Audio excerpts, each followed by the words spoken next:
I'm Cal Newport, and this is Deep Questions, episode 203. I'm here in my Deep Work HQ, joined by my producer, Jesse.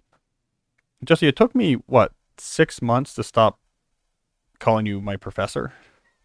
It's muscle memory. You said it a few times. It was pretty funny. It was actually pretty common. We use this muscle memory. During the semester, I'm around other professors, but now I feel like I have that in. Speaking of the Deep Work HQ, I've been thinking about it recently. We've talked about this before, but now I want to get serious, maybe get some serious feedback about it, because we're coming up to the point where we signed the new lease, et cetera, et cetera. And as Jesse will attest, we have yet to do work on any part of this HQ except the studio. You're a busy guy. You got a lot of stuff going on. I know, but it'll be fun. I am a busy guy. But the studio, we put a lot, we're always working on the studio. We're always adding new technology. We always have people coming in and out, be it sound technicians or FCC experts. Shout out to Albert, power company. Like, we're always working on things. We have video people, etc. The rest of the HQ is dismal. And I think it's time that we actually make this into something better. We've talked about this before, but we've never had a good idea. You've been here now for a while. What are we going to do? We got a large room, a common space room that has bookshelves that I'm about to ransack for my new library study at home. And we have a standalone office that right now is storage. We have a bunch of old lights in there and piles of books. First thing we need is, we need to get books to fill that, and then we need a cleaning lady. We do need a cleaning service. We should have a cleaning lady like once a month. The people next door have one. Yeah. So we should get in on that. Yeah. And I also want to get on, this is riveting for the audience. I also want to get in on the big water bottles that goes into the bubbler water dispenser thing. Because the water's like really metally here and not good. I do want to get into that, but I got to figure it out. I'm thinking about, maybe we could have other writers right here. I don't know. I was thinking about making the conference, putting like a giant table in the middle of the common space, like a library table, or maybe it should be like couches and chairs. And I don't know, man. We could buy some furniture and throw it back in the truck. Just haul it over. Well, anyways, one way or the other, I'm inspired by getting my study and my home back into shape. I'm inspired to, we'll get the HQ into some sort of shape. That's exciting. Yeah, get into some sort of shape. I think having some of my writer friends be able to like reserve time and come out here and get away from their home and write, that could be cool. Yeah, that would be really cool, actually. Yeah, we could even get some other podcasters in here we like when we're not using it. Don't want this all to go to waste. I have big plans, but no time. All right. Well, anyways, we got a good show. I'm looking through the script. We got some good questions. We got some good calls. We'll get through a lot here. I want to start with a brief news reaction. As usual, I'm less interested in the details of the news as much as using this as a hook to get into a maybe a slightly larger discussion of some bigger points going on with tech and culture. But I wanted to start with an article that a listener sent me that came from Pew Research. All right, so it's an article. This is from June 27th, so quite recent.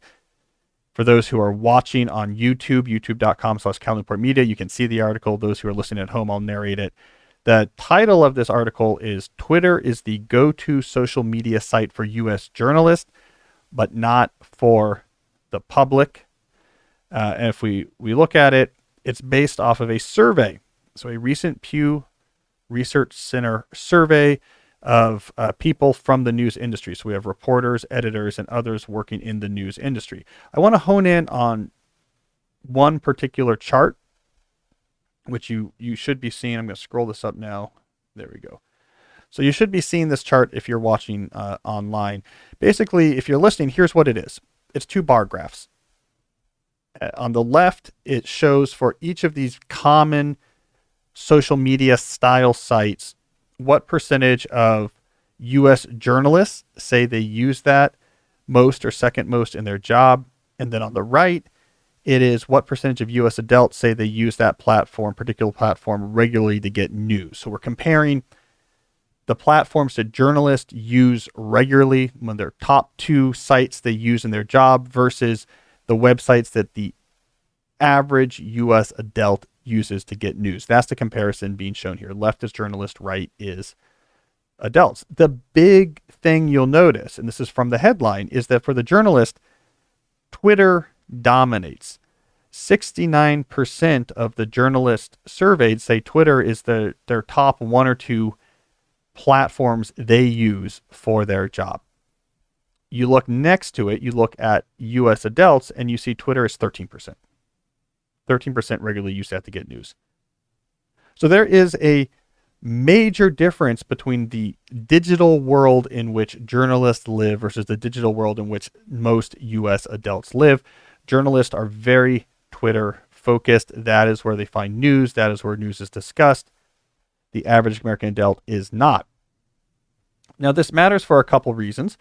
One, as we've covered numerous times on this show, there is a real effect, a real filter effect of what you see and how it is portrayed based on the particular platform you look at. So Twitter creates its own ecosystem of what's important and what's not important, how we should feel about this, how we shouldn't feel about this. And it's a very emotionally salient ecosystem. So it not only pushes things to the forefront as being important, but it does so with great emotional gusto. So if you're a journalist who lives in this world, you are being exposed to these huge, seemingly huge upswellings of emotion and commitment and engagement and activism, which may actually be largely artificial, or at the very least largely separate from what the population as a whole believes. This is why, as we covered in previous shows, we're beginning to see some of the major news companies pushing their staff away from Twitter because of this effect. New York Times being the most prominent example, them telling their reporters, please stop using Twitter. Like this is not helping the quality of our reporting. The other issue with Twitter, it's not captured directly, but is implied by this graph, is that the reaction to what you do as an individual who posts on Twitter can be quite strong. We talked about this in a previous episode. Feedback is something we're wired to take seriously. So if you're a journalist who uses Twitter as your primary tool, like 69% of US journalists do, you're constantly working with this digital sword of Damocles hanging over your head. What if I say the wrong thing and really upset the crowd on Twitter? What if I miss out a particular caveat or don't mention this other factor that could be happening and I really get swarmed on by other people? This is anxiety producing. This is nerve wracking, and it really can push coverage in certain directions. Certain issues are never talked about, or other issues are drowned in all sorts of defensive maneuvering. So there is all of these negative side effects, both what you see and how you worry about people seeing you if Twitter is the main thing you use. Most people don't use it. Journalists do. So it's an interesting separation. There is, however, something new I want to remark about, new to this show, that I think is significant. And I don't quite understand this well, but I want to put a preliminary stake in the ground here. Let's look at the right side of this chart. So the sites that US adults in general use to get news. Look at number 2, YouTube. It's the second most used site by US adults to obtain news. So what's going on with that? Well, I think what this might be reflecting is generational. There is, I think, for the younger adult generations, what I guess you might call Gen Z and the younger millennials, a shift towards YouTube being a replacement for what my generation would have used cable for. That YouTube has become your source of television style entertainment. And so why are you getting a lot of news from YouTube? Because that's where I watch shows, putting quotation marks around them because they look very different than they did before. But if I want news, maybe I'm looking at Breaking Points or Kyle Kalinske, or if I'm on the other side of the political spectrum, Ben Shapiro or what have you. But this is actually where I think a whole generation is going for relatively reasonably produced video content. Now, I think this is really significant. I think it's really significant because it is a different game than is being played by the real flashy players in the online digital attention economy. We're looking now at the war between TikTok and Facebook, and there's Instagram and there's Twitter, and these are the platforms that are getting a lot of attention now, but they're playing a different game. Those platforms are playing what I think of as being the more short-term game of how do we get maximum engagement from people today? How do we get you to put your eyeballs on this app as long as possible? And so Facebook adds this feature, and then TikTok tries something different, and then Instagram tries to pivot, and let's try to use Reels here to be more TikTok-like. And it's just fighting short-term to get people to glue their eyes to these screens. And they're using user-generated content. Most of it's not super high quality. Fine. YouTube, I think, is playing a longer game. It is looking at what happened when the web came along, and it completely disrupted and democratized the production and publication of text. You used to have to be a newspaper or a magazine or a book publisher to have any sort of mass audience for text. The web said anyone could do this now.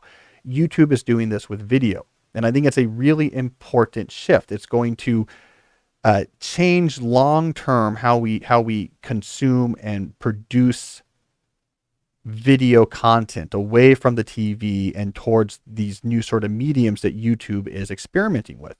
And I don't think the game is, how do I do this addictive TikTok style experience that's going to get you glued to this as much as possible? I mean, maybe they care about that in the short term, but the long-term impact, I think, of democratizing video is going to be a complete change of that landscape. So we see hints of that in 22% of US adults getting their news from YouTube. That's because YouTube is their TV. That is their cable TV. They don't go to CNN. They go to a YouTube channel of someone they trust. They want to know about, let's say, the latest COVID news. Instead of going to Fox News or MSNBC, they will switch to something like John Campbell's YouTube page, a former nurse and instructor of nurse who has a YouTube page where every other day, or maybe even every day, he literally just takes the statistics of what's going on in UK in particular with COVID numbers, and he goes through them, and the camera shows him the paper, and he just ticks things off with his pen and just let's go through the numbers and see what's happening. 2.5 million subscribers. He had more people watching those videos than are watching the morning show on CNN. So this, I think, is interesting. And where is this all going to lead? Well, I honestly think the red herring in this conversation, the red herring is the highly engaging, addictive, TikTok-style, user-generated, go straight into my brainstem type, quick 15-second content. What I think is going to emerge from the YouTube world is this medium-level production value. Like, I think this is what's going to be important. This is what is going to disrupt the television, in particular, the cable television landscape, which is hundreds of billions of dollars of economy. What's going to disrupt this is people creating videos, but not creating videos quickly with their phone to go to TikTok, but people who have some production value, that they have a set, they have some good lights, they have some people working on it. It's still a fraction of the cost of producing a half hour of standard terrestrial linear cable programming, but it's good enough production values. We saw that happen in the blogging revolution. It was individual bloggers that gave way towards content sites. You get the like BuzzFeeds and the Slates and the Vox that actually were replicating newspaper magazine quality, but at a fraction of the production cost. We're seeing that in audio. What's happening in podcast? We're seeing this large industry eating into and about to conquer radio. But what are the shows that are doing this? Well, they have radio style production values. I mean, there's a reason why we're in this studio, why we have all this equipment over here. It's a lot cheaper than running an NPR affiliate, but it's when you cross that uncanny valley into production values that are close enough to professional, that's when these democratized channels for media production become important. And that, I think, is the important thing happening in YouTube, is not my picture I took with my smartphone, but the breaking point set where they have a pretty good lighting grid, and they're using a $60,000 4K camera, 3-camera system with a TriCaster so that you can actually display their show on a 4K large screen television, and it looks the same resolution style as what's coming out of the TV studios. $60,000 is a lot, but it's a fraction of what it costs to do a traditional cable show. So anyways, there's this underlying trend I think is important. YouTube is becoming the new TV for a bigger generation. This is driving a crossing of the uncanny valley. More and more democratically distributedly produced video content is beginning to approximate the production values of low-end television. That, I think, those are the moves I think that really disrupt the media landscape. So there's the whole engagement war happening with social media platforms. Let's put that aside for now. This, I think, is a trend that is also worth keeping an eye on. I mean, Jesse, that's why we're doing video. We don't really know what exactly we're trying to accomplish by having the reasonably lit studio, a pretty good camera system, some good audio. But as you heard me say all along, is I just had this instinct. I think we should be there. I think 100%. things are happening. I can't point to, oh, we're trying to do X, what this person's doing, and we can be there in 6 months. But I think a couple of years from now, there's some importance to being early on this. It's the same deal that you talked about originally when you provided the justification for the YouTube channel and having, your core ideas, those types of, like your reading lists, like you can get specific content where if like you went to the podcast and go to minute 32, whatever, to see Cal talk about books, whereas now you can just send them the video. It's like easy. They can watch it on You their can phone. share. Yeah. And there's something about visual. Like, why do people watch video of podcasts? I had this conversation with a friend of mine. We went out to lunch, and he's my age. So he's like, I don't understand why anyone would have a video of a podcast. He's like, when are they listening to it? And I was like, no, people like to watch it. It's funny. I actually figured out when they do. One of my buddies, Aton, who I hadn't seen in a while, he watches it in the gym. So he has it on the gym, and then he, like on a big TV, and then he sent me a picture. He's like, "Is that you?" And I was like, "It is me." I'm like, "You." So then he watches it when he works out. Yeah, I think a lot of people do that. Which is like people used to put TV on, so why not?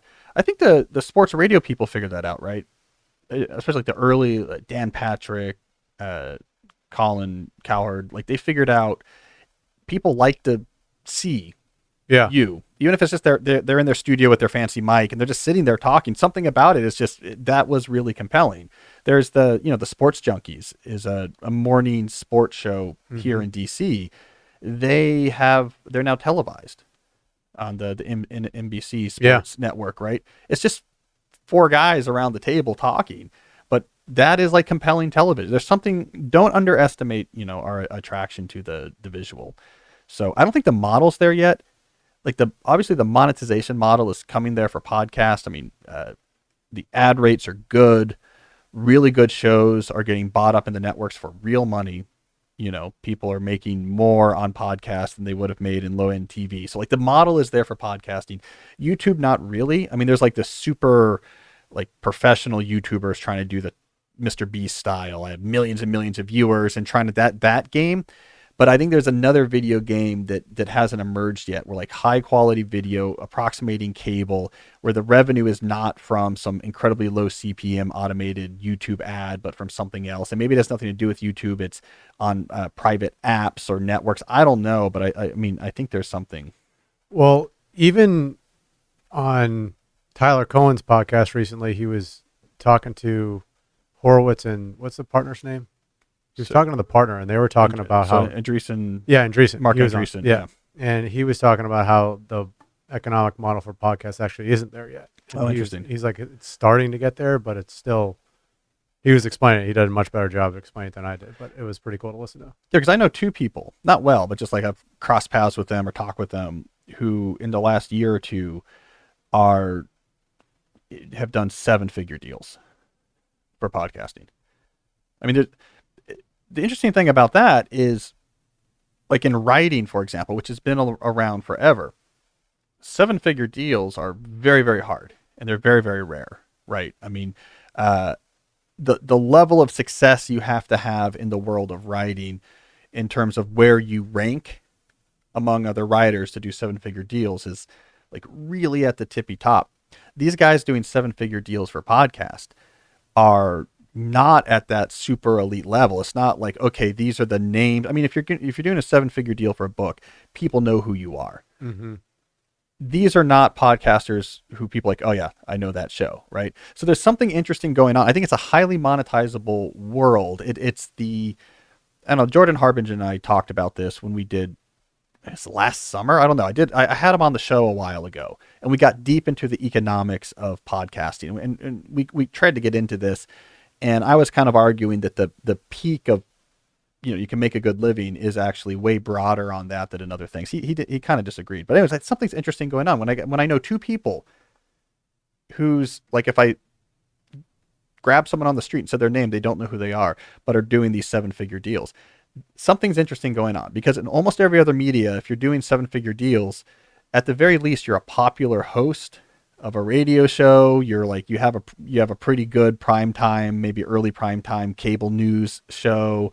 Your book is at the front of the bookstore at the airport, and podcasting is bringing people to that level. It's similar to like internet marketing, how people kill it on the internet, and like you Yeah. can compare that to like a brick and mortar business, and Right. some of these internet marketers you would see this simple website and it generates millions and millions of dollars a month. It's Yeah, you've told me about some of that world. Like the numbers are crazy. yeah, they're Yeah. insane. Yeah.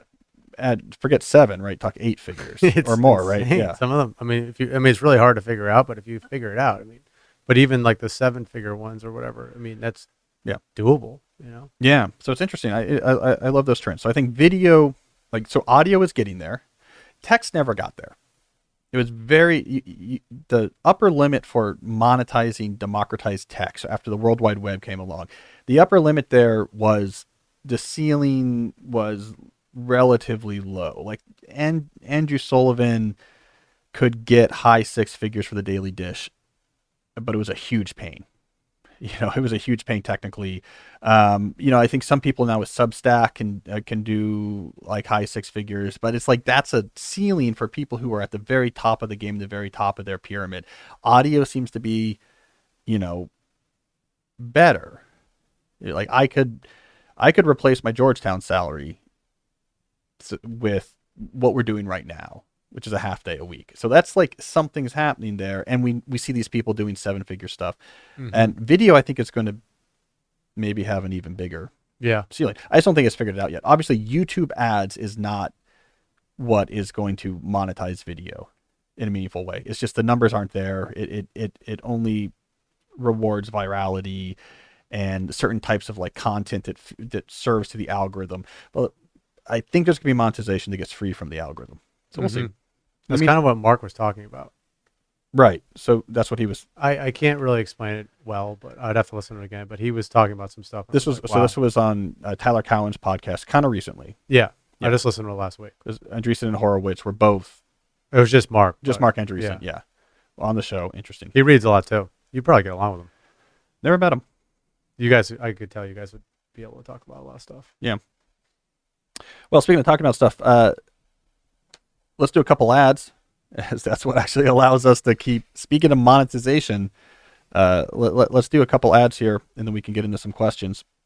Let's start with Grammarly, one of the oldest sponsors of this show. I think they might have been the original ad read on Deep Questions. I'm not sure, but if they weren't, they were one of the first test ad reads we did to prove that we actually had an audience who cared about these things. So you've heard me talk about Grammarly for a while. I'm a fan because I'm a fan of writing. Clear communication, whether you are sending an email or a report going to a client or a cover letter for a job application, clear communication is absolutely vital. If you can communicate confidently, competently, and clearly, it just reflects an organized, competent, clear-thinking mind. It makes you puts you in a much more powerful position in the job market.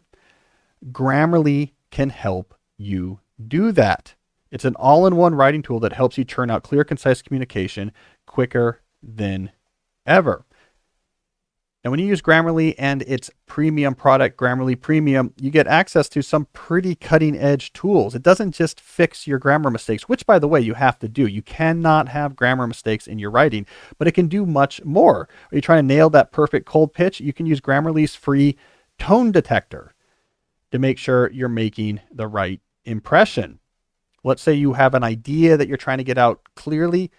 This is the whole challenge for me when I do my writing, especially New Yorker writing. It's all about, I have this idea and how do I get that out clearly? This is a place where Grammarly can help by doing clarity, focused sentence rewrites. You said this, redo the sentence this way, same meaning, much clearer. If you use Grammarly Premium, so the upsell Premium product, will also do tone transformations. These are kind of cool. Your tone is this. You want the tone to be like this. Let's show you how to make changes to do that. So Grammarly is free to download as a desktop app. It works where you do. Wherever you write on your computer, Grammarly can be there to help you. So get to the point faster and accomplish more with Grammarly. Go to grammarly.com/deep to sign up for a free account. And when you're ready to upgrade to Grammarly Premium, you'll get 20% off for being my listener, but you have to use that /deep. That's 20% off at grammarly.com/deep. Now, a word from another sponsor, BetterHelp. Think for a second about how much you care about taking care of your car, right? Imagine you had the same car for your entire life. You would put a lot of effort in. Let's keep this thing running. Let's keep the oil changed. When the timing belt is getting old, we want to replace them.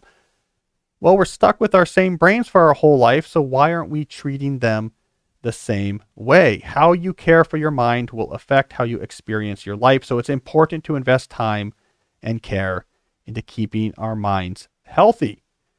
And there are plenty of ways to do this.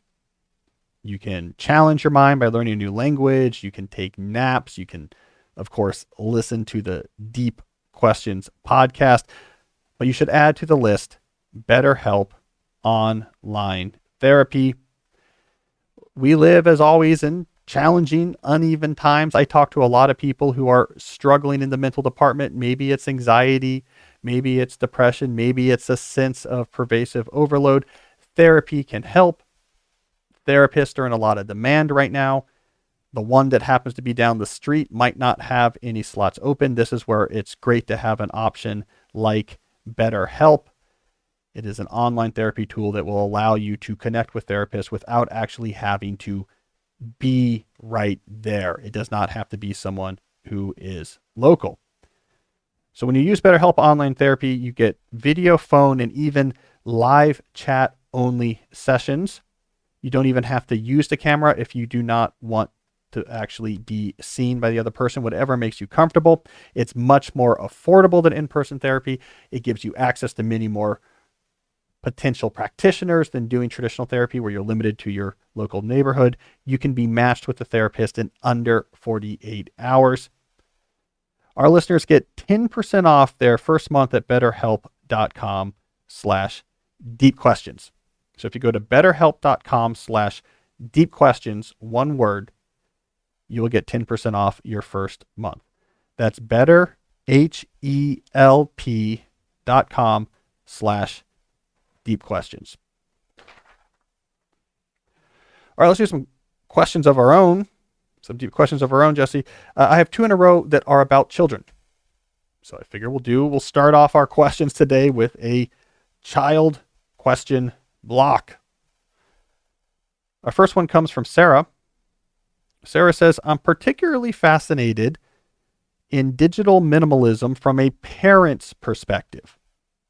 I'm really concerned about how my children, the oldest of which is currently 9. Sarah, by the way, my oldest is also 9, so this is relevant. I'm particularly concerned about how my children will navigate the digital world as they reach the age when they and their peers are likely to first obtain smartphones. Here in the UK where we live, this is generally as they start secondary school at age 11. I'm equally concerned how they will navigate adolescence in the digital world we live now. I'd really appreciate any information or advice you may have directed towards parents on this topic. Well, Sarah, I do have some thoughts. These are the thoughts that makes me very unpopular among a lot of young adolescents, but I will give them to you nonetheless. Here's my TLDR summary of digital engagement and kids. I would worry about giving unrestricted smartphone access to anyone under the age of, let's say, 16 or 17. In other words, 16 or 17 is probably the appropriate earliest age to give unrestricted smartphone access to a kid. Certainly not 11. There's a couple issues here that are relevant. I believe the evidence is becoming increasingly clear that social media use during early adolescence and during puberty or pre-puberty is really potentially psychologically quite damaging. Now, your kid might be fine, but there's a big chance that they won't be. This is a danger zone. early adolescent girls in particular who do heavy social media use. There's some real scary signals there, but forget the debates about the research literature. Social psych literature is very difficult. It's very difficult to get clear signals on anything.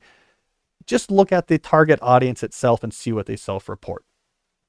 I hear this again and again from young adolescents. This is a source of anxiety. This is a source of feelings of self-harm. This is ruining my life. All occasions pointing towards heavy social media use on their phone. There's other issues with unrestricted smartphone use as well. Excessive video game playing is a big deal. These games are very addictive, especially those that are massively multiplayer online style games. Give, for example, a young adolescent male unrestricted access to games on their phone, and you might get 6-7+ hours of playing. They'll play them into the night. They'll show addictive tendencies where they can act out with anger or rage if the screen is trying to be taken away from them. Their brains are not ready for that. I think that is really damaging.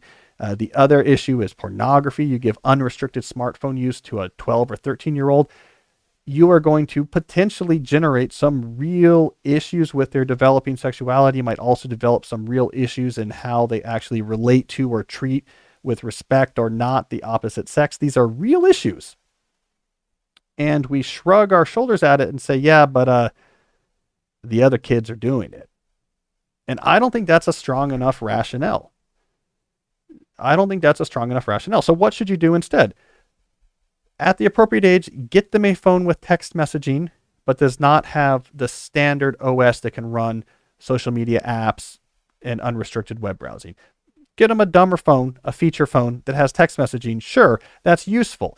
That's very useful. Text me when you're done with practice and you want to be picked up. Let me text my friend and say I'm coming over now. I think that's fine. I'm completely fine with that modern convenience. I mean, when I was in high school, it was all about payphones. And we had calling card numbers we had memorized and quarters, and you would try to call and hope that your parent was there. And if not, you waited. And that's not great from a convenience standpoint. So texting is fine, but not unrestricted access to the web or standard apps. What you also have to do instead is help encourage and guide your child so that they can find a social community aimed at some sort of common objective or goal, whether this is a theater troupe or a sports group or a band or a small fledgling teenage company, or they're in the first robotics club and in some sort of, STEM style gathering, whatever it is, but something that they can be with other people and build up their skills and feel the sting of defeat and enjoy the camaraderie of success when they do well. And let this be the core of their social experience. If you have successfully a group like this, but you don't use social media, you'll be fine. You're like, yeah, I have my buddies from the track team and, they kind of rag on me because I'm not on TikTok or whatever, or I'm not on Snapchat or whatever, but like we have this bond and we do these things and it's just like a quirk and you will be fine. What you would want to avoid, of course, is someone whose entire social identity is based just off of this digital world. That's no good. And if you're in that situation and take away that digital world, you're isolated. Yes. So we need alternatives. And I think that's really the key to making it palatable for a 12, 13, 14, 15, maybe 16-year-old not to have access to these phones, is that they are entrenched in things that matter to them, that connect them to other people and give them meaning and forward drive. That's what we're wired for. That can satisfy it. They will survive without it. The only other point I want to say, Sarah, is I picked up a strong current during my digital minimalism book tour. I picked up a strong current from contemporary adolescence of a backlash against these companies. And the last few years has seen this major social media backlash. There's this media backlash against social media. Mark Zuckerberg has been transformed into a, devil style character. Twitter is raked through the coals. This is all out there in the zeitgeist. I don't think these apps have the same atmosphere of countercultural cool that they used to. Now the countercultural move is perhaps to say, I don't use any of these things. Forget you, Mark Zuckerberg. I'm not going to use your app. Forget you, ByteDance. Good for you for getting 1 billion users to TikTok in only 4 years. I don't want to be a part of your attention mining factory. There is a growing countercultural street cred in being someone who knows what you're about, and you're 14 and you're not on those things and you're killing it somewhere else and people like you. That thread was definitely one that was growing, and I think it's getting easier and easier to be one of those younger people who doesn't use these services. It's not seen as square, I think, as much as it might be seen as forward looking. So this is all going to get easier, Sarah. So resist getting them a phone for now. Hopefully by the time your 9-year-old is 11, it'll be considered quite standard, the fact that you are not giving them a smartphone. And even if it's not, you should resist. I have a quick 2 questions, actually. Mm-hmm. So in terms of getting the appropriate phone for just text messaging, when do you think that should be? I mean, I guess it's regional. So around here, I don't know. It could be pretty early. Like around here, I know 9 and 10-year-olds where they don't give them a phone yet, but they give them these watches, and the watches allows them, there's 3 numbers programmed into it that they can call. So like this is typically their parents, right? And then you can do text messaging on the phone, but I think it's pre-programmed text, like I'm on my way, or you talk into it or something like this. But again, you can only talk to a small number of people on it, and it can also be a GPS tracker that your parents can use. And like around here, these watches will sometimes be used to allow, like, to give more freedom to like a 9 and 10-year-old. Like you can walk to school and back or go to the stores, because like if you have some issue, you can just like press the button and it'll call me and I can come get you or something like that. So there's these transitional things that I think are good in these close-in city environments where people are otherwise worried to have their kids be completely free. I don't know. I mean, to me, text message available phone, I mean, I'm thinking middle school. Mm-hmm. I don't know if that sounds reasonable to you. I mean, the kids you coach are older, right? They're high school. Yeah, they all. So they're all, Yeah. plugged into the matrix, right? One other question though, in terms of computers, like getting kids on computers and doing that sort of thing, is there a crossover? Or? Yeah, but I think the next question is going to be relevant to this. I think it's good for kids to have access to computers, Yeah. But it should be in public. Here is the family computer. It's in the middle of everything. As we go about our business, preparing dinner, this or that, we see what you're doing. Mm-hmm. Don't have a computer in the room, at least until, what? In their room. Yeah. You're 17 and you're a hacker and you're going to go to MIT the next year, and like, fine, you can go do your computer hacking, but you're 12, 13, 14 years old. Yeah, you want to go on like the Minecraft forum or whatever, and you that's fine, but it's out here. Mm-hmm. And we're going to see what you're up to. Yeah, that's a good idea. All right, so here's a relevant, related question. This is from Sam. Sam says, what is the appropriate age to get my child started with learning to code? My boys are 8 and 4. I want them to develop skills that can give them a great career. Sam, 8 is not too early. I mean, if we're talking fundamentally, where do you have to be to potentially learn to code? You have to be comfortable working your way around the computer and computer interfaces, and you have to obviously be a fluent reader and writer, because code is words. You got to understand how to do words. I believe I started coding when I was probably 6 or 7, if I had to remember. I mean, I don't know exactly. I just know when we moved from one place to another, I moved after 2nd grade from Houston to New Jersey, and I remember in Houston messing around some with coding on my mom's computer, but really when I was 7 and 8, 3rd grade is when I probably got more serious about it. So if they're interested, they can get their way around a computer, they can read. It's not too early. Here is my hot take on teaching kids to code, where I differ from other people. I'm not a big believer in these dumbed down tools to help give you a quote unquote coding mindset that will then set you up to learn a programming language later. I'm a big believer of start with a real language. Do simple stuff at first, but start with the real language. And in your quest to want to do cooler things with that language, that is what will stretch you to learn more and more. So I was doing this some with my 9-year-old. He was interested in coding at the time. So I set him up with Python, and we use, and I would recommend using something like Replit, Replit. think people, I'm saying that wrong, so my pronunciation is wrong, but it is a web-based coding environment. It costs a little bit of money, but you can just select whatever language you want to use, and all the compiling and everything is happening, and interpreting is happening on their servers. So you don't have to configure your computer and download the latest version of Python and find a development environment. You just go to REPLIT. I want to do Python. All the libraries are there, whatever language you want to do. It's also a Google Docs style shared document paradigm. So while your kid is on there, you can be on a different computer sharing the same document, seeing what they're doing, and helping them edit it. So just use something like that. Start simple. I taught my kid with gave him a book, showed him some basic stuff, and he was doing relatively simple text-based games with some inputs and conditionals. So it would like present a question and you could type in your response, and then based on what you said, it would print out what happened next. So he was sort of working on some basic conditional text-based game logic.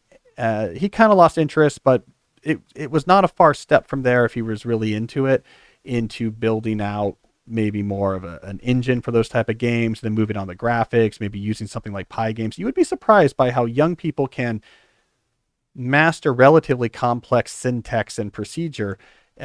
Just they memorize and learn it pretty quickly. So use real languages. They don't need blocks that they hook together and try to get the programmatic mindset. Just use languages. At least that's the way I did it. I don't code much anymore, Jesse, but I used to be kind of a coding nerd. I can imagine. Coding nerd. I knew a lot of languages. Do you miss it? No. So I was a bit of a computer guy, but I was also a guitar guy. So I was also in bands. And then I was a sports guy as well, like a track athlete in high school. I put on a lot of hats. So I moved between a lot of circles. Mm-hmm. But I always liked coding and making video games. I just learned a lot of languages. I sort of started with BASIC, and then you get some C, and then you start writing more inline assembler. And then when I was in early high school, it's not too hard to learn how to hack the assembler language that runs on the Texas Instrument graphing calculators. So if you can write in the underlying assembly language on those calculators, you can touch the graphic memory directly and actually do. So if you ever played like the actual real non-text based games in your graphing calculator, that's programming directly in assembler language. And so I programmed a game back then called Punt Return. My big contribution to the world of programs. And so it's a graphing calculator game in which you were a football player doing a punt return.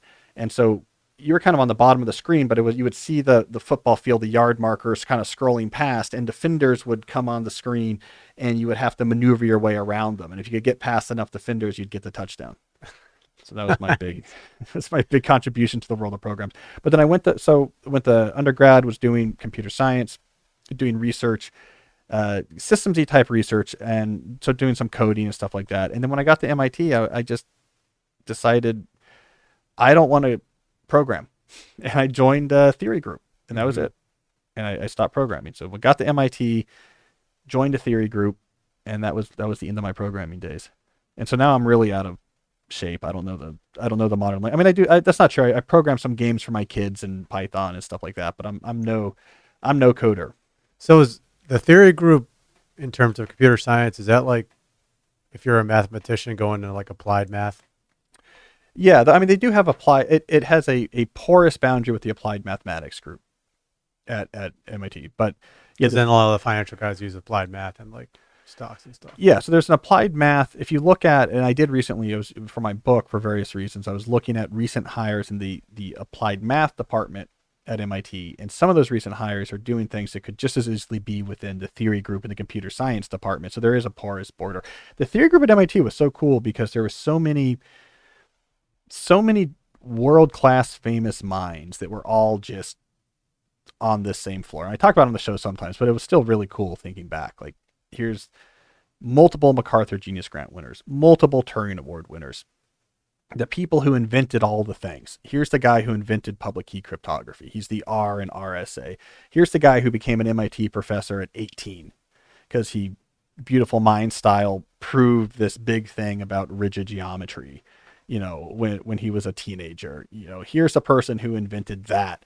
Here's the person who innovative all of quantum complexity theory. And it's really cool. Yeah. Really, really cool, really interesting, really intimidating because it really concentrates just the superstars. And MIT's style of hiring is we'll wait till you're famous somewhere else. It was like You talk about this. like like the Lakers were in the 2000s or something. We'll wait till you're famous somewhere else, and then we'll bring you over here. So it's just all superstars, just everyone balls. I told you about that book about Ed Thorpe I'm reading, and when he was at MIT back in the 60s, Claude Shannon was there. Oh, Shannon's a cool and guy. Then they actually started becoming friends because Ed was doing all this like card counting stuff, and he wrote that book, and then they were like building this like machine to like predict roulette like late at night. It's pretty cool. I got to read this book. Yeah, Shannon's a cool guy. Shannon must have been a grad student at the time because then he went on the Bell Labs. No, they were around the same age. He was teaching, I think. Oh, he was doing some teaching there. Yeah, he was teaching there. Okay. Yeah. Yeah. Shannon's an interesting character. For his master's thesis, he basically invented digital electronics. That was his master's thesis. So saying in the book, it was talking about how he had these shoes that he would like put on and like he could walk on water, and his neighbor's like, "Who is this guy?" He's a weird guy. So I'll shout out to my friend Jimmy Sonny's book, Mind at Play. It's a fantastic Shannon biography. Mind at Play. Sonny has a new book out about the PayPal mafia called The Founders. I also recommend that. But Mind at Play. I like that book because I'm a Shannon fan. All right, let's do some more questions. I got one here from Patrick, not about children. Figure we'll get a quick one in here. Patrick says, what are your suggestions to widen the vocabulary of a non-native English speaker for scientific writing? Well, reading is probably the best way to do this. You want to read as much science-related writing as you can. I would probably focus more on science journalism, so books written by good science journalists, than I would actually scientific papers. A lot of scientific papers are written pretty poorly. Scientists have other things on their mind. You're actually going to pick up probably better writing habits from science adjacent writing. So reading a good science journalist. So I'd read as much of that as possible and then write as much as possible, specifically trying to deploy rhythms, turns of phrases, techniques that you're seeing again and again in these award caliber science journalism books. Try and deploy some of that in your own writing. That stretch is where you're going to get better. But it's all an exposure game. Read, write, back and forth. That's the feedback loop that's going to make you better. All right, let's do a call. I think we have a call here, Jesse, that is going to set up an even bigger topic I want to discuss. Okay, sounds good. Hi, Cal. My name is Vitor. I'm an engineering manager at a tech company. As an engineering manager, I have a lot of meetings, and my calendar is always full. I'm having a hard time controlling this spiraling calendar, and I would like to ask you, what do you think I could do? I will have a lot of meetings. It is a part of my job I cannot avoid. But right now, I'm having full days with back-to-back meetings, and it is often the case that meetings will be scheduled right after one another. I do have a good scenario here that I control a lot of these meetings, and when they happen, and I can reschedule them. A lot of them, not all of them, of course, but a lot of them I can. So I do have some control over the duration of these calls, when do they happen, if they meet up against each other or not. So I would like to ask you, what is your suggestion on controlling this calendar? Should I have a little bit of time between every meeting? Should I schedule a lot of them together so that I have bigger blocks on other parts of my day, or maybe other parts of my week, and then I have some days full and others not? How would you handle a situation where your calendar is full and you need to have a lot of meetings, but you can move them around a little bit? What's your take on this? Well, I mean, Victor, meeting overload is a perennial problem. I think it's a problem that is worse these days than it's ever been before. So it's a good excuse to talk about meetings. Now, probably the best advice here is to be really weird in an unsettling way, but not a way that, directly is going to get you fired. And then people just aren't going to want you in the meetings. This is what I'm going to suggest. And I think this is going to be the solution to your problem, Victor. I want you to come into each of those meetings with a squid on your head. Don't really mention it. Just you come in, you're in the meeting, maybe it smells a little bit weird, and then just throughout the meeting, keep breaking in the volunteer to say, can I tell you what I really, really hate? Squids. And just kind of keep bringing that up. And then, someone else will be talking and you just say, beady eyes, that devilish beak, Satan's spawn they are. Yai, squids, we could do without. I'm telling you, you do this enough, the squids on your head, maybe sometimes you come in with a fishing rod, but like you don't talk about it. Do this long enough and people are like, no, Victor, we're cool. We'll email you the notes. Like, don't worry about it. Like it's really it's nothing, because it's unsettling, but it's not like an HR violation, right? Like you're not coming in there and being like, let me tell you what I hate about people with red hair. It's squids, This doesn't work if your boss is a squid. Actually, no. Okay, let's be more serious here. I want to use this as an excuse to go through my standard toolbox for taming meetings. There's multiple different tools that can be deployed to tame meetings in exactly Victor's situation, a situation where you can't just not go to meetings. And Victor is really clear about this here. I can't not do these. I can't not do these. Don't tell me to stop do these. I can't not do these. Great. A lot of people are in that situation, be it in their office or over Zoom, but it's lots of meetings. I have a toolbox. I'm going to give you this toolbox. And you can pick and choose which of these things might work best. So these are all things I've written about before, but I'm going to bring them all together. I have 4 ideas to share. All right, idea number 1, meeting buffer. So the meeting buffer method is all about working with your calendar in a slightly smarter way. And here's how it works. If you have to set up a meeting and you know how long that meeting is going to be. So often meetings have hard stops, right? It's 1 hour. That's the hard stop. Don't just block out that hour on your calendar. Add 15 to 20 minutes to that block. So it's not just, if the meeting is supposed to be from 1 to 2, you have 1 to 2:15 or 1 to 2:20 actually blocked off on your calendar. And if your calendar is public, everyone sees that as what's blocked off. If it's not public, you just treat it like any other meeting. I'm next available at 2:15. I'm next available at 2:20.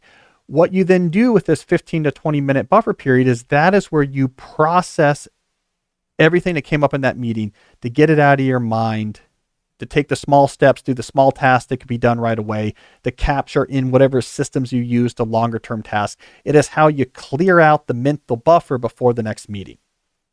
This is important because its absence can create one of the real killer issues of a heavy meeting schedule, which is you get into a meeting, it generates new obligations and plans and things. That's all up there as open loops. And then you go straight into the next meeting. You haven't dealt with those open loops yet. And now new ones are being generated. It's very stressful. Our minds hates it. We want to shut the door on one thing before we move to the other. Meeting buffers is going to make you feel 50% less anxious about a meeting filled day. Small hack goes a long way. All right. So what I'm going to do here is I go through these tools. Each one is going to get a little bit more aggressive, be a little bit more radical than the one that follows. So meeting buffers is number 1. Let's now ratchet up the stakes here with tool number 2, which is the one for you, one for me approach to meeting scheduling. Here's how it works.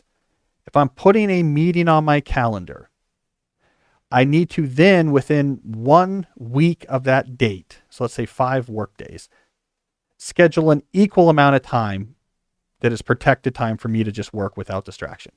You want to put an hour-long meeting on my calendar for Monday, I'm going to find some time on Tuesday where I'm going to schedule an hour-long work block, deep work block for me. And I don't want to say deep work block. It could be whatever. It could be just get my act together, go through my inbox, just take a breather and try to organize everything that's going on. I don't care what you do in it, but it's a non-meeting block.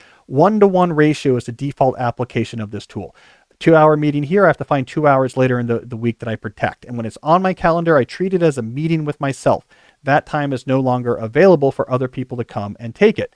Now, as other meetings fill into your calendar, you might have to try to fit these in elsewhere. But what you'll end up with is enforcing a predetermined ratio of meeting to non-meeting time. And so I like the 1-to-1 ratio. 1-to-1, every minute in a meeting gets a minute of protected time. I like that ratio. You might use different ratios depending on what you do for a living. If you're an executive that is almost always in meetings, that's where most of your work happens. Maybe it's a 2-to-1 ratio. So for every meeting, you schedule half that length in undistracted time for yourself somewhere else in your calendar. On the other hand, maybe if you're in a more concentration forward position, it's a 1-to-2 ratio. For every hour of meeting here, I'm going to find 2 hours somewhere else. But anyways, the key here is you're being intentional about what ratio you want your time to be collaborative versus individual concentration. And you're taking advantage of the calendar and the social and professional convention around this time is blocked so it's not available to actually enforce that ratio. All right. Idea number 3. Again, let's ratchet up a little bit. Wage war on quote unquote standing meetings. Now, in academia, this is a killer. I think this is a killer in a lot of other places as well.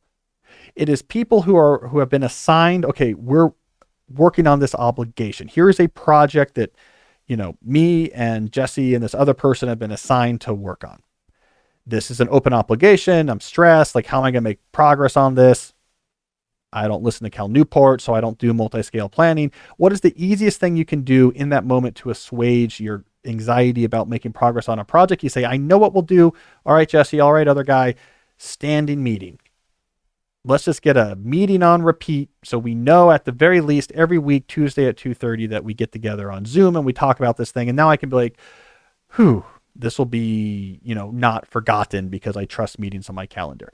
This can completely take over your calendar with all of these different standing meetings, one for everything you're working on, where the actual amount of useful collaboration that happens is often very little. Like sometimes the meeting's a forcing function for you to do something, but it clogs up your calendar. It's a big source of calendar congestion. So wage war on them. Replace standing meetings with much more concrete processes for how you're going to make progress on this specific project. So you don't say, let's just meet Tuesdays at 2:30. You say, well, okay, what is the next thing that needs to happen here? We need a draft of this client report with some commentary. Great. Jesse, you have the ball here. Write that report. You write that draft. Once you have a good draft, put it into this Google Doc in this folder, like a shared doc where we can see it. Send us a note to say it's ready. That will start a 24-hour timer for us to look at it. Get it done this week. And look, I have a standing office hours on Fridays. That will be the time, like if I have any big questions or you have any big questions, come meet me there. I don't know. I'm thinking about this out loud, but my point is it's specific and it's concrete. What is the next thing that has to happen for this project? Okay, who's doing it? How do they signal they're done? What happens after they're done? How do we get to the next step? So it's not just let's meet again next Tuesday. It's let's do this specific work and here's how it's going to unfold. So replacing standing meetings with concrete project-specific processes for how you're going to get to the next step is way more effective than let's just get on Zoom every week and small talk for a while and then kind of make excuses for why we didn't get things done. All right, so the last thing I want to recommend for waging or tackling meetings, ratcheting up again, is office hours plus reverse meetings. Office hours are great. Regular times that you are available. This time on these days, I'm always available. You can come into my office. My phone is on. I have a Zoom window open if you're in a hybrid environment. No appointment necessary. Come grab me. That is great on its own. It allows, for example, small issues to be taken care of without having to have asynchronous back and forth conversations or hold dedicated meetings. Just stop by my office hours and we'll chat about it, right? That's great. But it can be used to implement this more aggressive notion that I call the reverse meetings concept. Subscribers to my newsletter have heard me talk about this. A little chance for a plug, by the way. If you don't subscribe to my newsletter, you should. calnewport.com. I've been writing that since 2007, roughly one article per week about all the types of stuff I talk about here. Plug ended. So the reverse meeting concept leverages office hours in a way that I think is quite powerful. Here's how it works. The standard way meetings unfold is I need your help, this 3 or 4 people's help on something I'm trying to work on. I need some input. I need to assign them some tasks. The standard thing to do is I'm going to organize an hour-long meeting. So now 6 of us have to give up an hour of our time to come to this meeting so that I can make progress on this thing that I'm trying to work on. So that's 6 total man hours of time obligation generated by a meeting. Reverse meetings leverages office hours to significantly reduce that footprint. It says, okay, if I need help, feedback, or assignments from each of you 5 or 6 people to make progress on this meeting, I am going to go to each of your office hours one by one. I will come to you. I'm not going to force you all to come to me and take this time out of your schedule. I'll come to you in time you've already put aside for types of quick discussions. And with each of you, I'll hey, what do you think about this? Could you take this on? Now, let's say on average, I talk to each of you for 10 minutes. Now, it's less convenient for me because your office hours might be spread out. So I have to take 3 days and remember to go to talk to each of you. The onus is on me. I have to do more work. But let's look at the total man-hour footprint of what just happened. Before, we had 6 people spending an hour, 6 total hours of time being taken away from other types of pursuits. In this setup, it is significantly less. There's me doing 10 minutes with 5 other people. So if we want to add that up, we do 50 minutes times 2 because it's the time I'm spending, the time you're spending. So now we're less than 2 hours. We're closer to an hour and a half total footprint. So we've reduced this footprint by a significant amount. We have also made the life easier for these other 5 people. Me coming to your office hours, we are already there, taking calls and having people coming in and chatting with you for 10 minutes is a no-op in terms of an impact on your schedule. It was time you'd already set a time for that. That's such a less of a injury to your schedule than you having to actually put aside a full hour that you've now lost outside of your office hours to doing this discussion. The only person who maybe has to do slightly more work in this is me, because I have to coordinate and go to each of you and spread out my meeting over multiple days. But you know what? Good. It should be harder to call a meeting than it is. You know, the person generating the meeting should do more work than the people who have to attend. So use office hours as the foundation for doing reverse meetings. There's so much that can get organized without having to actually put aside extra bespoke periods of conversation for each individual project that some conversation requires. So that's my toolkit. Meeting buffers, 1-to-1 ratio, 1 for you, 1 to me on your scheduling. Replace standing meetings with concrete progress and process, and use office hours to switch from standard meetings to reverse meetings. All of those things will really help. So there you go. It's a great thing about summer for professors, Jesse, is meetings go away. No more meetings, baby. No more meetings. And no more meetings for you this fall either, right? Well, no meetings. Some that's not teaching. Oh, you still have meetings. Yeah. So summertime, I'm off the clock. Like You still have to go to the meetings. Well, but in like summertime, I'm not a professor. Oh, sorry. Yeah. So like in summertime, I pay my own way. I'm on a 10-month salary at Georgetown. Yep. So I can do whatever. This fall, I'm on teaching leave, so I don't have to teach, which does save a lot of time, but it's also just normal academic life still happens. So meetings and this and that. And I don't think they're going to put up with, and rightly so. I think we're probably past that period where it's like, I'm just going to have to Zoom into this faculty meeting because, the virus or this or that. I think we're probably past those point now. Everyone's had COVID 3 times. I think like we're probably going to be back to, you got to come in. The dean wants to meet with you. You're coming to meet with the dean. We're having a faculty meeting. You're coming in for the faculty meeting. I mean, maybe not. I don't know. Academia is slow about that stuff. But I think a lot of the other professors will probably push back too, so you wouldn't be alone. yeah. Well, if anyone asks, I'm incredibly worried about, here's the problem with I could say I'm incredibly worried about picking up COVID, so I can't come to the meetings. But we've been teaching in full classrooms for a long time at this point. So it's kind of hard to argue that like the thing I'm really worried about is the 20 minutes that's me and you in an office, not the 50 kids that I'm lecturing to. But it'll be good. I missed the campus is nice. It'll be nice because I build days around it. Yeah, if I'm going to be at campus, the gym too. Yeah, I can do hit some up the rowing. gym. I can work in their libraries. It's like a nice change of I environment. mean, it's a sweet campus. It really is nice. Yeah. All right. Well, speaking of nice, if you are looking for a new doctor and you don't know where to look, who takes my insurance, who does people trust, and you're not quite sure how to do this, you need ZocDoc. You've heard us talk about ZocDoc.com on this show on multiple occasions, ZocDoc. It's a free app that shows you doctors who are patient reviewed, take your insurance, and are available when you need them. On ZocDoc, you can find every specialist under the sun, whether you're trying to straighten your teeth, fix an aching back, or get that mole checked out, or anything else. ZocDoc has you covered. You know, I now have 2 different doctors in my life that use ZocDoc. My primary care physician and my dentist both use Convenient. ZocDoc.com. So I think that is quite useful. So you go to ZocDoc.com to find the doctor that's right for you. You can book your appointment right there. Find times that work for your schedule. Make sure they take your insurance. Read those reviews. All of that is available on ZocDoc.com. So go to ZocDoc.com/deep and download the ZocDoc app for free. Then start your search for a top-rated doctor today. Many are available within 24 hours. I'm trying to think what would be the hardest quip here. Would be, let's say you got a doctor named Tom Knox.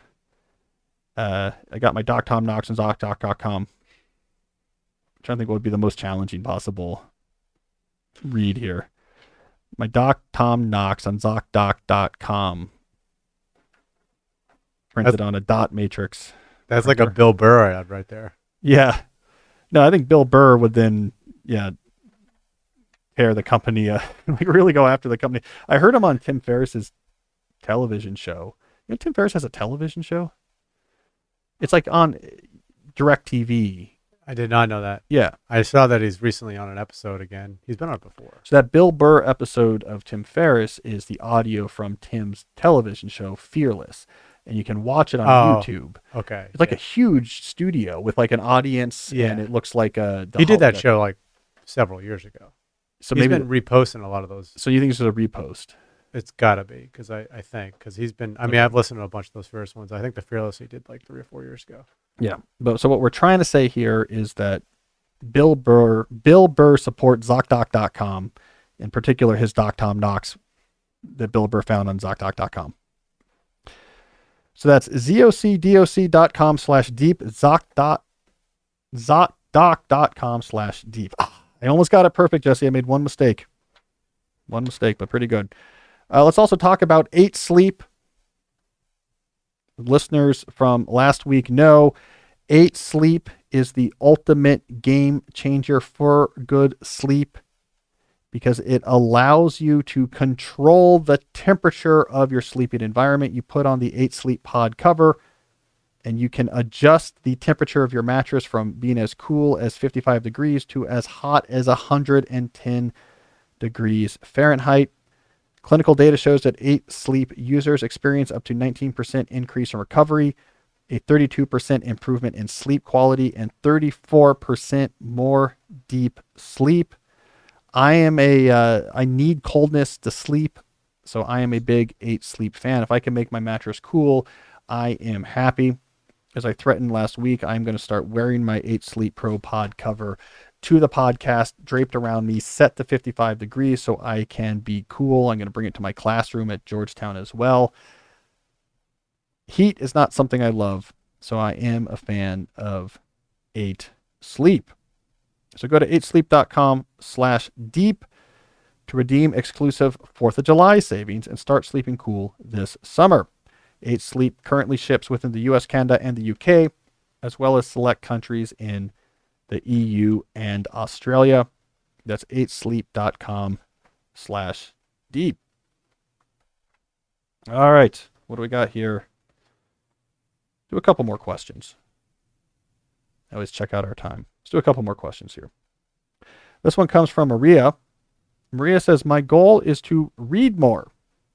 I replaced checking my phone with reading books. However, with more technical books, it's hard to jump in and out.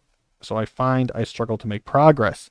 If I only have 5 to 10 minutes, such as waiting in a line, it takes some time to remember where I left off conceptually, and I have to reread a couple of paragraphs before I know what specific point is discussed. And by the time I have caught up, I need to put the book down. Well, Maria, I like that you are using a higher quality cognitive alternative to just looking at your phone when you're bored in line. Reading is a great option. The solution to your particular issue with this strategy is don't read highly technical books in this context. Different activities are better suited for different situations. So if you're reading in line, novels, as well as episodic or biographical nonfiction, this is really good for jumping in and out. I usually have some sort of biographical or episodic nonfiction I'm listening to on Audible, so I can turn that on when, I need to go, whatever, put my laundry in. One of these quick 5 to 10 minute things. I mean, I find business biographies, for example, where it's, the story of whatever, Universal's rise or the CBS's moment of success during the early 2000s. Those are really well suited to jumping in and out, because when I say episodic, I mean, they're talking about this show, they're talking about this thing that happened, they're talking about that thing that happened. It's sort of individual stories. You can come in and out. You don't have to keep up with highly technical things. Novels can be the same way. You just jump back into the action. It's interesting until you jump back out. If you're reading in line, you might also consider our good friends over at Mouse Books. This is a product that I like quite a bit. I've known Brian and Dave in particular for a long time now. Mouse Books produce these pocket-sized, condensed, or abridged versions of famous books or short stories. They are look like a Field Notes notebook, if that's useful. I think they might use the same printer who does the Field Notes notebooks. So anyways, it's a little bit smaller than a standard smartphone. And the idea is you can have that in your pocket wherever you have your phone. So in any instance, when you would pull out your phone, you pull out a mouse book instead. So I think that's a cool way to have some more erudite exposure to the world of literature and philosophy while you're waiting in line. But anyways, good for you. Good for you. And the reason why I don't want you to look at your phone in that situation is not that there's bad. It's just by default bad. It's not the phone that is bad. It is these attention economy companies that dwell on your phone and can play your brain stem like a harpsichord. The TikToks of the world, the Instagrams of the world, the Twitters of the world. That just gets its hooks into your brain. That's what I want you to get away from being the default. So, if you're taking out your phone to work on a Wordle, I don't think that's so bad. But if you're slack-jawed, the drool coming down the side as you're on TikTok videos, not good for you. All right, let's do one more thing. Let's end here with a call, Jesse. There's one I thought was potentially kind of interesting. All right, sounds good. Hi, Cal. It's Hattie from Toronto, Canada. Thank you for all your hard work. I really appreciate it.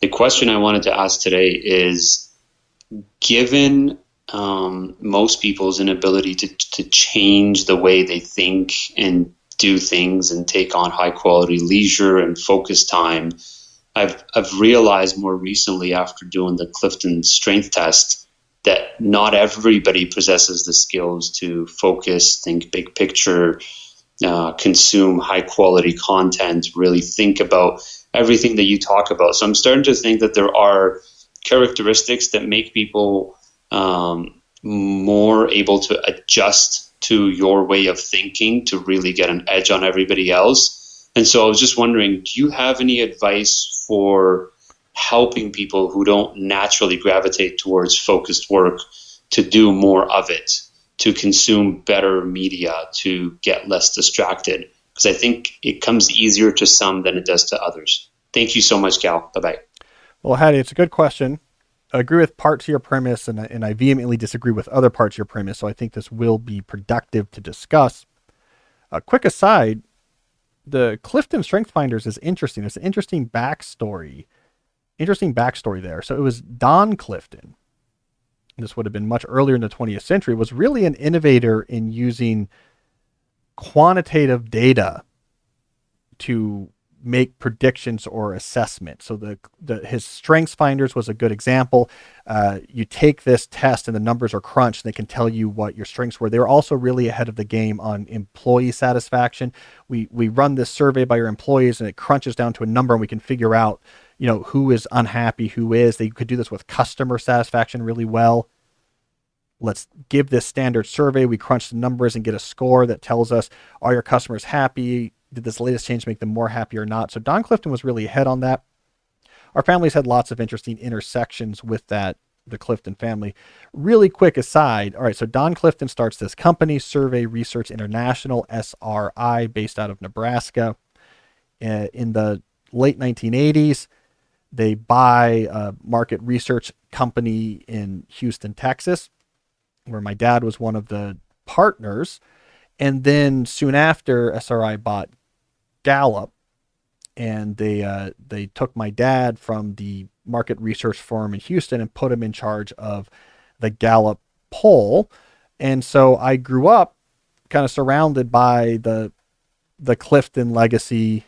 Don's son, Jim Clifton, until recently was the CEO of the company. They took the name Gallup, but it used to be SRI. And so I've run into the Cliftons quite a bit and grew up hearing about all these Clifton products. They're very interesting. Don Clifton was really ahead of the game. All right. That's an aside. I want to push back on your premise that, well, some people just aren't suited to focusing or consuming high quality information or doing high quality leisure. I don't agree with that. I think that's like saying, look, some people just aren't suited for eating good food and exercising. Like they just need to eat junk food and they can't really exercise. That's not a fundamental attribute of a person. You can move your diet towards better food. You can start exercising. You can get in better shape. You can eat better food. Anyone has access to that. So I don't think that there is a fundamental necessary preconditioned aptitude to be able to do focus or to consume higher quality information or to do more higher quality leisure. You do, however, have to get in cognitive shape to do so. So if I look at you and you mainly eat terrible food and you never exercise, if you went out and said, here's what I did, Cal, I tried to go for a jog and it was terrible. I barely got very far before I was completely winded and I felt really bad. And I tried to eat some, broccoli rabe, and it just is like, I don't know. I had a hard time preparing it. I'm just not meant to be in shape or eat good food. I'm like, nonsense. You just started. You have to start training. You're going to have to start with walking and then go from walking to jogging and give it 6 months of regular work and you'll be much better shape for running. Again, as we'd like to come back to again and again, if Alexander Sarsgaard can get into Viking shape in 6 months, you can get into the ability to run a mile in 6 months. That is our touchstone for a lot of things. Same thing with food. You got to start eating a little bit better, making more things at home, getting more used to it. It just takes some work. We're used to that in the world of fitness. We're used to that in the world of health. Well, we should translate that comfort, that idea that we're comfortable with, to the world of cognitive pursuits as well. Yes, if you're slack-jawed with the drool looking at TikTok most of the time, you're not going to do well when you pick up a book. If you're Captain Email and Slack, when you say, now it's time for me to go do deep work and figure out a big new philosophical concept, it's not going to go well. But you know what? If you do the cognitive equivalent of Sarsgaard's Viking training, you will get better at that. And we've talked about what that could be, but you need to embrace boredom. So on a semi-regular basis, have brief exposures to boredom. You're waiting in line, you do nothing. Once a week, do a longer exposure, like a walk with nothing in your ears. That gets you more comfortable with the idea that sometimes you don't get stimuli when you're bored. Then you can begin doing direct stretch training on your concentration ability.